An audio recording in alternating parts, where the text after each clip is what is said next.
Et il insiste également sur le sommeil, être bien reposé. C'est le premier conseil que je voudrais, ou en tout cas la première question que je voudrais vous poser, parce qu'on le dit souvent, le sommeil a un intérêt pour la mémoire. Quel est cet intérêt ? C'est ce que vous avez très bien expliqué, c'est que pendant le sommeil, il y a cette phase de consolidation. Ces informations qui ont été générées tout au long de la journée, elles se mettent en place, elles se sédimentent, et il va y avoir un travail de consolidation pendant le sommeil qui va renforcer la trace et qui va faire une sélection entre les informations non pertinentes et les informations pertinentes par rapport à l'intérêt du sujet. Donc il y a effectivement un double intérêt d'ailleurs du sommeil. Il y a cet intérêt-là, vous l'avez dit, la consolidation.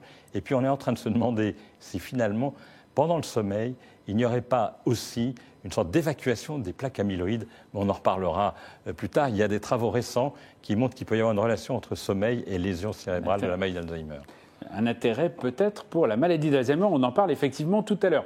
Autre question, on dit aussi que finalement l'activité physique serait aussi bénéfique. Alors est-ce que c'est bénéfique pour le cerveau en général, pour la mémoire en particulier, et puis aussi quelle quantité d'activité physique? Est-ce qu'on parle de vraiment faire du sport ou simplement de faire de la marche tous les jours?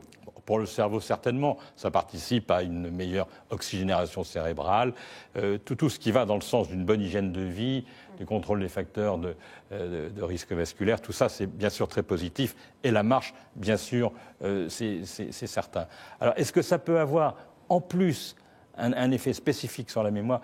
Je ne sais pas. Ce que l'on a dit, c'est qu'il y avait peut-être une relation entre une activité physique intense et un retard ou une diminution dans l'atrophie hippocampique, c'est-à-dire que le volume de l'hippocampe, qui est cette région qui est impliquée dans la mémoire, serait peut-être indirectement ou directement, je ne sais pas, mais impacté, je dirais, par l'effort physique.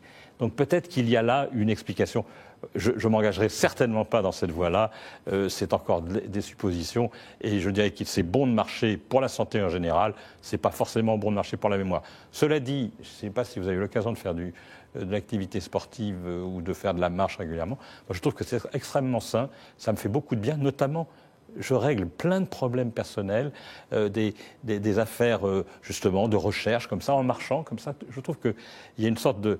la pensée travaille au rythme du pas, et je suis frappé de voir qu'on résout beaucoup de problèmes au cours d'une marche un peu active comme ça. C'est très bénéfique. Alors là, vous me tendez la perche pour parler d'un autre ouvrage qui vient de sortir de Henning Beck, qui est un neuroscientifique allemand, et qui s'appelle « Les erreurs du cerveau, un super pouvoir ». Alors pourquoi je vous en parle? Parce qu'effectivement, Henning Beck insiste beaucoup pour que l'on fasse des pauses et qu'on laisse le temps à notre cerveau, ces moments vides finalement, où on est par exemple dans les transports ou entre deux choses, eh bien il insiste pour qu'on les laisse vides. Or, vous savez qu'avec les nouvelles technologies, vous ne voyez plus des gens qui laissent ces moments de vide. Les gens se précipitent sur leur téléphone, leur smartphone, et vont faire quelque chose, que ce soit d'ailleurs jouer à Candy Crush ou faire quelque chose de plus sérieux, mais on n'a plus l'habitude de ménager ces espaces de pause.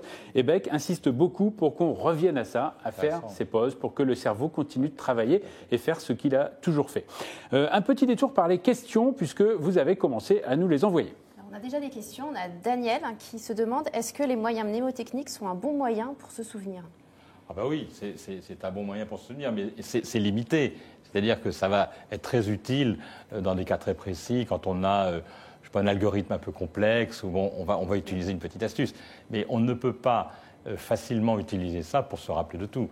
Donc, mais c'est évidemment un très bon moyen, on l'a tous fait. Je crois qu'on est tous là. Oui. Si on est là, c'est parce qu'on a su utiliser ces moyens-là à un moment donné. On va prendre un exemple tout de suite d'ailleurs. Vous savez que là aussi, dans les techniques de mémorisation, on utilise beaucoup l'imagination.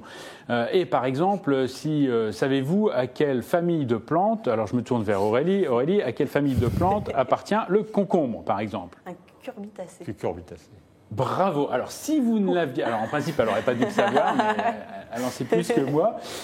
Une des méthodes qui est racontée par Sébastien Martinez, justement, dans son livre, pour retenir cucurbitacé, on peut prendre des choses complètement fantaisistes. C'est-à-dire que vous pensez, par exemple, à quelqu'un... Alors, les images peuvent être un peu osées, un petit peu... Plus elles sont osées et fantastiques, et mieux ça marche pour votre mémoire.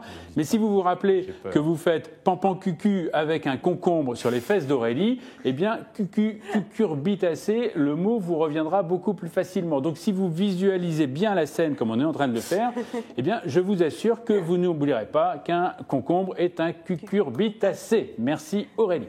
Alors on passe aussi aux autres conseils qu'on donne souvent. Par exemple, le Scrabble, la lecture, est-ce que tout ça, ce sont des activités favorables à la mémoire ? Alors, ça, vous touchez du doigt effectivement un sujet qui est assez à la mode et qui est de dire qu'il faut stimuler le cerveau. C'est la stimulation cognitive, ça permettrait de retarder ce qu'on appelle le vieillissement cognitif.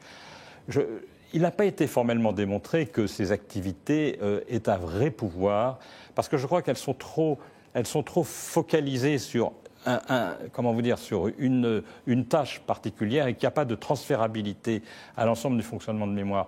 En revanche, il a été montré que tout ce qui favorise l'interaction sociale, le contact avec les autres, tout ce qui permet comme ça, dans des relations humaines, d'activer des informations extrêmement complexes est beaucoup plus efficace que travailler sur le mot croisé ou travailler sur le sudoku.